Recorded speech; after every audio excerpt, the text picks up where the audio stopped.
3 month continue mini vlog challenge का आज है डे 6। कंपनी में सैटरडे संडे की छुट्टी थी तो मैं पहुंच गया अपने घर सूरत। सुबह स्नान करके बैठ गया था मैं झूले पे। आज था सैटरडे तो हमें जाना था हनुमान जी के मंदिर।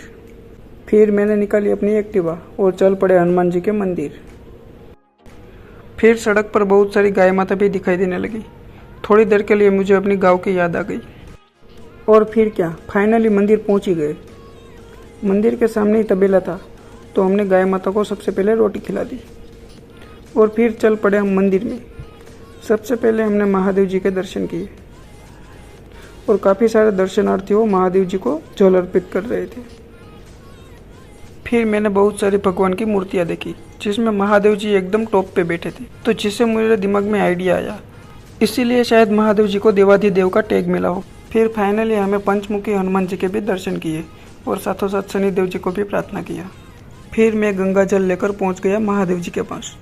सबसे पहले मैंने महादेव जी को जल अर्पित किया और पवित्र पीपल के पेड़ के मैंने दर्शन किए। थोड़ी देर के लिए मैं वहाँ पे बैठ गया क्योंकि वहाँ पर एक अलग ही एनर्जी और वाइब थी, तो जिससे मैं पूरा पॉजिटिविटी हो गया था। और फिर हम चल पड़े घर की ओर।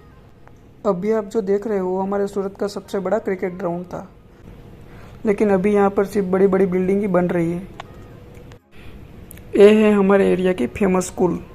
अभी बच्चों की बोर्ड की एग्ज़ाम चल रही है। अभी जस्ट गर्मियाँ शुरू ही हुई थी, उतने में तो हमें रास्ते में आइस गोला वाला भी मिल गया। मेरा गला थोड़ा सा ख़राब था, वरना मैं आप सबको आइस गोला का भी रिव्यू देता। और फिर फाइनली हम घर पहुँच गए। एक्टिवा को लगा दी मैंने पार्किंग में और फिर हम पहुँच गए अपने घर। और फिर फाइनली मैं बैठ गया ड्राइंग करने क्योंकि कंपनी में सेफ्टी वीक सेलिब्रेशन चल रहा था और जिसमें मैंने पार्टिसिपेट किया था। तो ये था मेरा आज का पूरा दिन का schedule. Bye bye guys, thank you for watching me.